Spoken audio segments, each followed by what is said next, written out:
Oui, l'enfant, se livrant à des pratiques indécentes, nuisibles pour sa santé. Dans ce lit, se commettaient des actes. Je ne répondrai pas. J'en appelle à toutes les mères qui sont présentes ici.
Stop! Teman-teman, ada yang tahu nggak itu cuplikan video apa? Aku tahu. Itu cuplikan Dari film La Révolution Française. Ya, benar banget. Cuplikan tadi tuh bakal jadi pokok bahasan yang akan kita bahas kali ini. mulai dari penyebabnya sampai dampak revolusi Prancis ke Hindia Belanda. Kita juga ngelakuin kunjungan rahasia loh ke museum. So, without any further ado, let's go back in time.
Bonjour.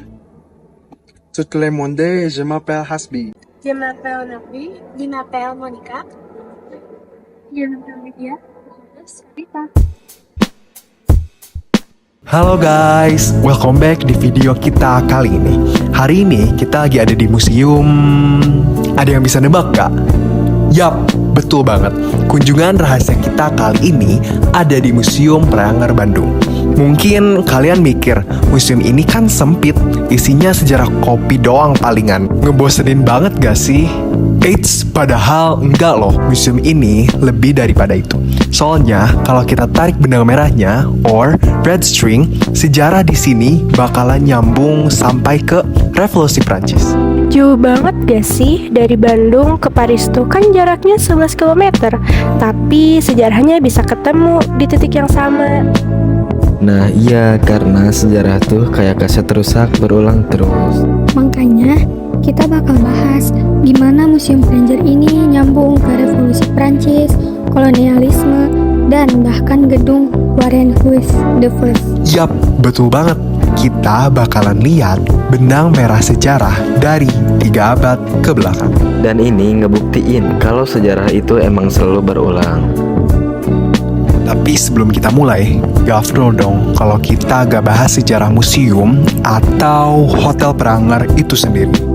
Ya benar banget, jadi sejarah Hotel Preanger itu ada pada tahun 1897 yang dimana para pemilik perkebunan atau yang disebut dengan nama Preangan Plantes sering menghabiskan akhir pekan mereka di Bandung.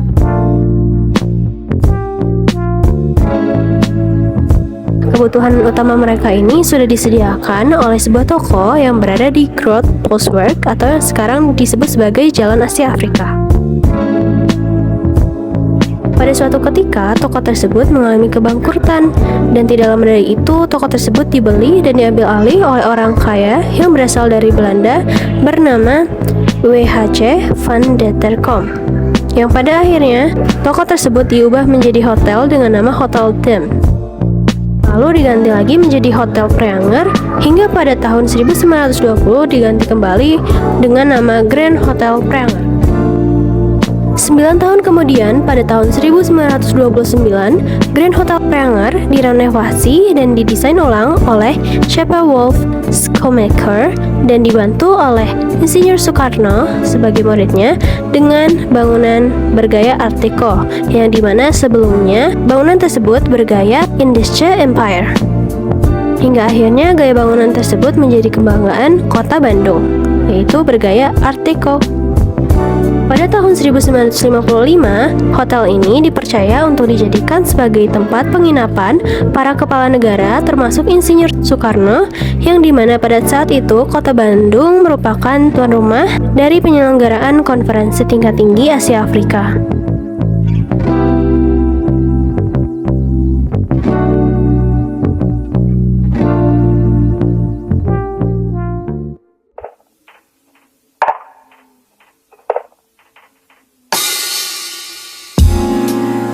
Dua tahun kemudian, pada tahun 1957, Grand Hotel Preanger ini dinasionalisasikan dan menjadi milik negara dan pengelolaan hotel ini diambil alih oleh Jawa Barat.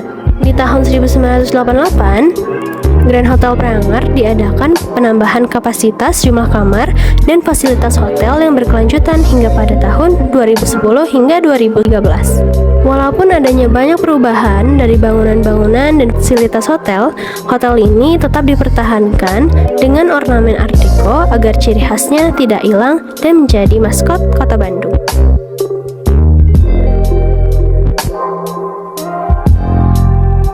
Oke, jadi kita mulai dari sini dulu ya.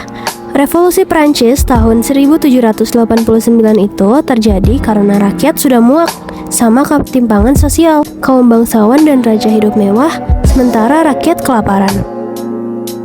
Ketidakpuasan masyarakat yang memuncak menyebabkan pecahnya revolusi Prancis pada tahun 1789 dengan penyerbuan Bastille sebagai simbol perlawanan terhadap monarki. Menurut sejarawan, kaum borjuris atau sering disebut pedagang membenci pengucilan dari kekuasaan politik dan posisi kehormatan. Selanjutnya, dikarenakan gagal panen di sebagian besar wilayah Prancis pada tahun 1788 mengakibatkan para petani sadar akan situasi mereka dan semakin tidak bersedia untuk mendukung sistem rezim feodalisme yang anakronistis. Akhirnya, rakyat menyimpulkan bahwa monarki Prancis tidak dilihat lagi sebagai penobatan ilahi karena mereka tidak dapat beradaptasi dengan tekanan politik dan sosial yang sedang berlangsung. Dengan artian, para keluarga kerajaan berusaha meninggalkan negaranya di tengah masa krisis. For your information, Marie Antoinette dan Louis XVI sempat melarikan diri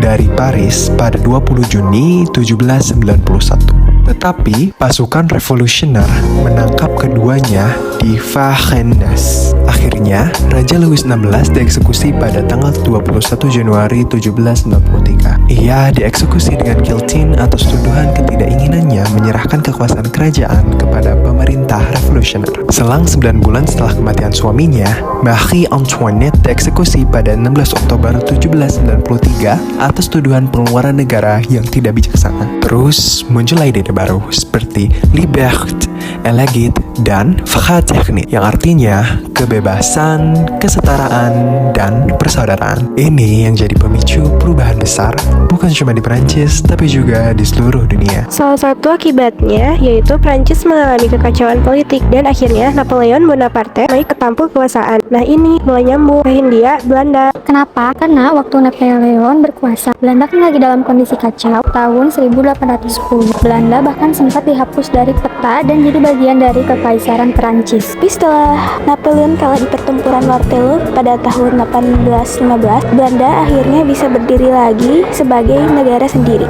Masalahnya, perang melawan Napoleon ini bikin Belanda bangkrut. Mereka kehilangan wilayah jajahan, sumber daya yang habis, dan mereka harus cari cara buat mengisi kas negaranya kembali. Salah satu cara Belanda memperbaiki ekonominya adalah dengan sistem Pranger Stelsel atau eksploitasi perkebunan kopi di daerah Priangan. Ini mirip banget sama kultur Stelsel alias sistem tanam paksa yang terjadi setelahnya, cuman lebih duluan. Jadi petani pribumi ini dipaksa nanam kopi dan hasilnya itu harus dijual ke Belanda dengan harga yang sangat super murah. Ya, kopi ini membantu Belanda bangkit lagi secara ekonomi, sementara rakyat pribumi tetap menderita.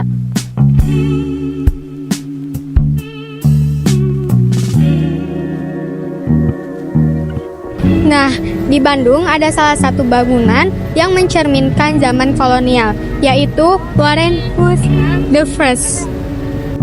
Gedung Warenhuis de Vries adalah gedung swalayan pertama di Varis van Java. Gedung ini berfungsi untuk mengimpor serta mengekspor semua komoditas, terutama kopi, dari Priangan, Hindia Belanda ke Eropa sana. Nah, teman-teman, di belakang saya ini adalah salah satu pusat perbelanjaan orang-orang Eropa elit. Nah, di sini yaitu bangunan ini menjadi salah satu bukti nyata bahwa betapa kayanya dan betapa nyamannya kaum kolonial dibandingkan dengan kaum rakyat pribumi. Sementara itu, rakyat pribumi harus bekerja keras atau bekerja rodi untuk mengekspor kopi ke Belanda demi tertutupnya krisis ekonomi Belanda. Tapi tidak hanya kopi, eksploitasi ekonomi juga ditandai dengan adanya bangunan Warenhuis de Vries. Sebelum adanya revolusi Prancis, para kaum bangsawan menikmati hidup dengan mewah, sementara itu rakyatnya hidup dengan menderita. Jadi sejarah terulang kembali. Makanya sejarah ketimpangan di sini tuh hampir sama kayak waktu revolusi Prancis. Yang kaya makin kaya, yang miskin makin miskin. Dan hal ini yang membuat rakyat sadar dan melawan.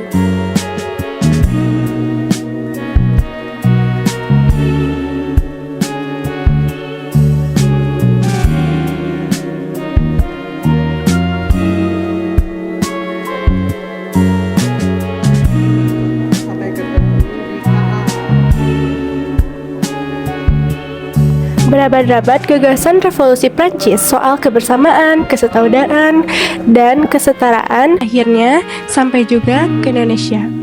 Salah satu momen pentingnya yaitu ada Konferensi Asia Afrika tahun 1955 di Bandung.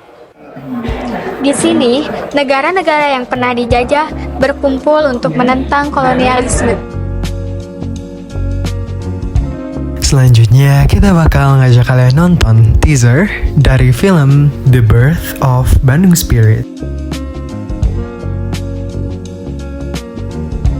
Menandakan berakhirnya Perang Dunia II, perang besar ini menewaskan kapitalis dan kaum komunis. Perang dingin antara blok barat dan blok timur menghantarkan konflik dahsyat.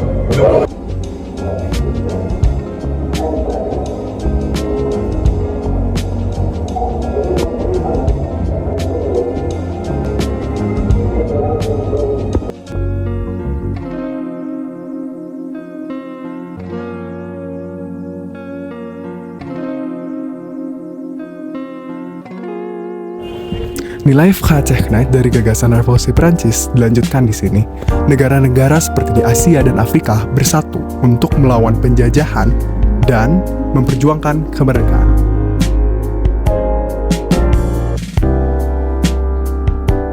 Tapi sejarah selalu berulang-ulang.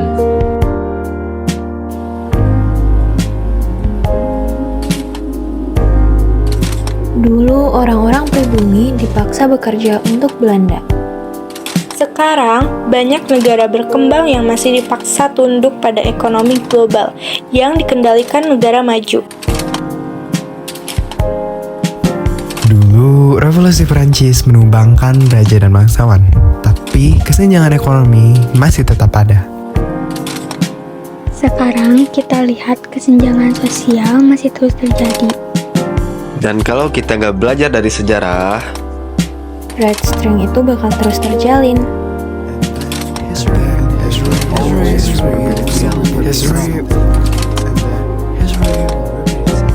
And then history will always repeat itself.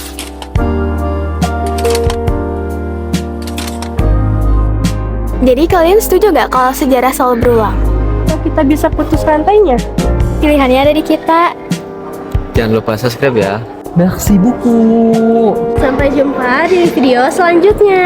Dadah.